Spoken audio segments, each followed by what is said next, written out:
Hello everyone. Now we are going to solve one fundamental numerical problem on combined convection and radiation heat transfer. The problem statement has been mentioned in the description of this video. So let me just read it out for you. There is one side of metallic plate. The one side is insulated and second side absorbs a heat flux at the rate of 1000 watt per meter square area. One side is insulated and emissivity of the surface is zero point 0.8 and convection heat transfer coefficient is 20 watt per meter square Kelvin. The ambient temperature is 300 Kelvin. We need to determine the temperature of the plate under steady state conditions when the value of Stefan Boltzmann's constant is 5.67 into 10 raised to minus 8 that we already know. So we are clear with the problem statement. Firstly, we will properly write down the given things in the problem. So what exactly is the given data? So firstly, I will draw a simple schematic just for your understanding. So this might be the plate which we are talking about. So there can be some dimension, some thickness of this plate. Actually, in this case, area has not been mentioned. So you can assume the area to be 1. So now we can see that one particular side, let us say this side of this plate is insulated. So what is the physical significance and mathematical usefulness of this? That there won't be any heat transfer from other side of the plane, this plate. There will be heat transfer only from one side. Let us say this is the side from which heat transfer is happening, and this side is having some emissivity equal to zero point 0.8. Also on the same side there is a heat transfer coefficient of 20 watt per meter square Kelvin. Then the heat flux which is incident, actually if it is heat flux then it will be indicated by small q and it will be capital Q divided by area, and it is equal to 1000 watt per meter square. Afterwards, it is given that the temperature is to be determined, but ambient temperature T infinity is equal to 300 Kelvin. So now why it is necessary to write down these parameters? Because the presence of emissivity will indicate that heat transfer is taking place by radiation.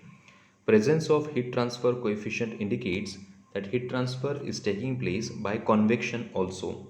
So by simple energy balance, this entire heat flux incident, it will be dissipated because of convection and radiation. This simple logic we will apply in this given problem, in this given situation, because first law holds true for all the processes in nature. So now we will proceed towards the solution. So actually firstly we need to specify what exactly we are supposed to find. We are supposed to find Ts is equal to how much. So now let us proceed towards the solution.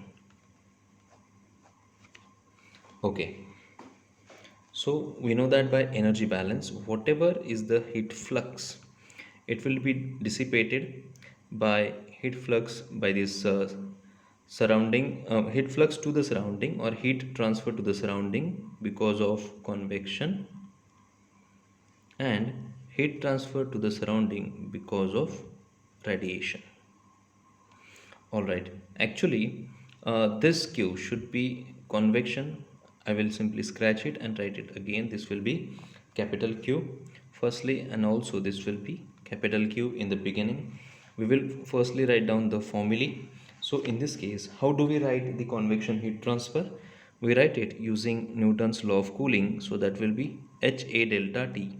So this will be Ts minus T infinity, HA Ts minus T infinity, plus radiation heat transfer epsilon sigma A into Ts raised to 4 minus T infinity raised to 4.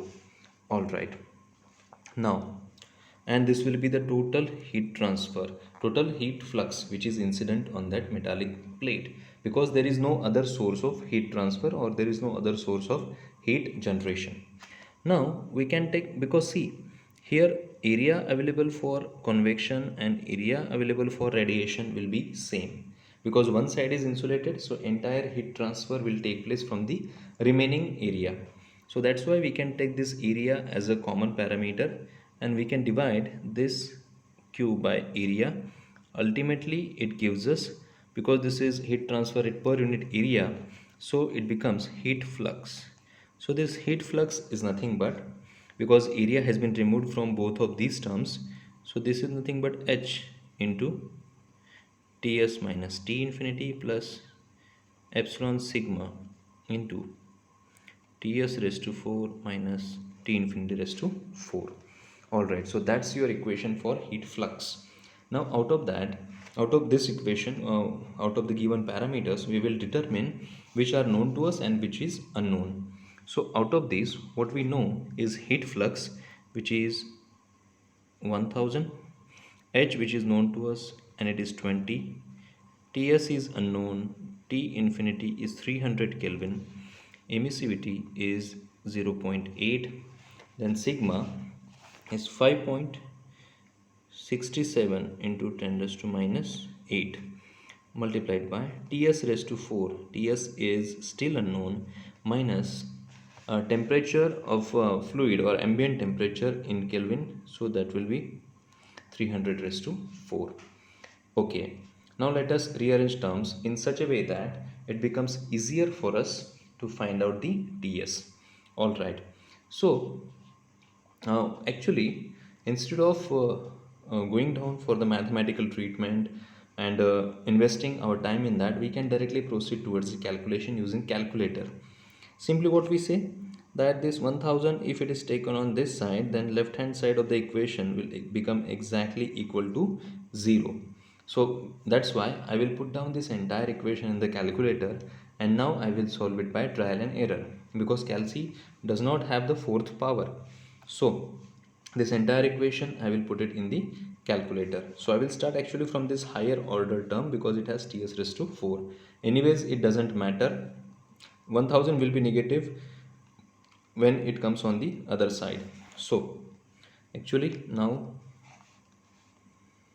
20 multiplied by Ts minus 300, I will designate Ts as X, which is the unknown quantity.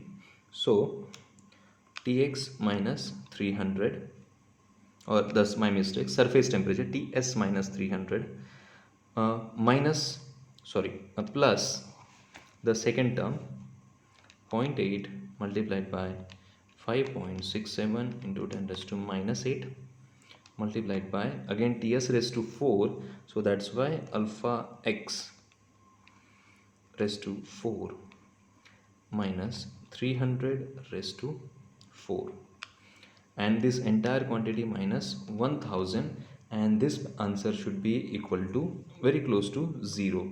So now we will press the calc button. I will substitute one random value, let us say 200 Kelvin for Ts, but because now I understand that heat transfer will also take place by convection, because there is the presence of this heat transfer coefficient H.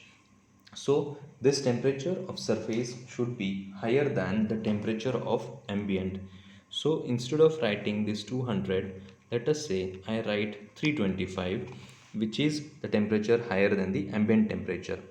So what do I get? I get minus 361. This is below 0.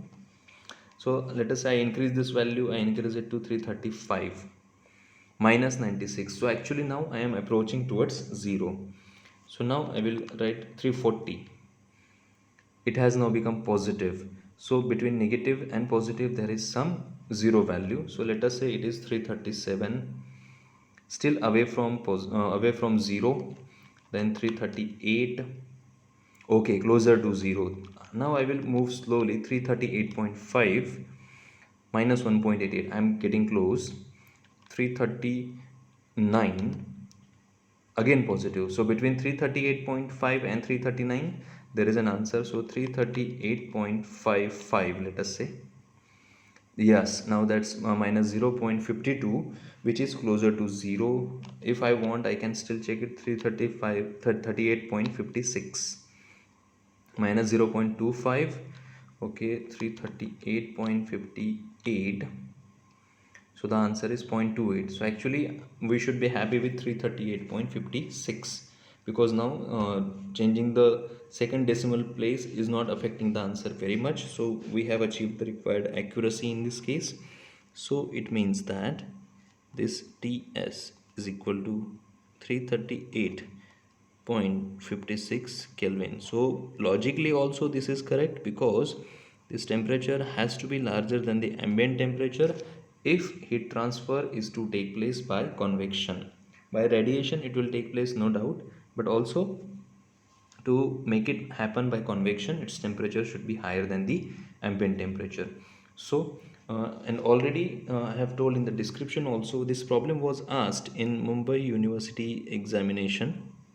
This is a university question paper problem. So Mumbai University examination, and it was asked in May 2016 for 4 marks.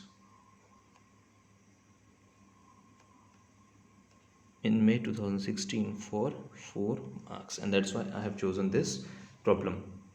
I hope this is useful to you. Thank you.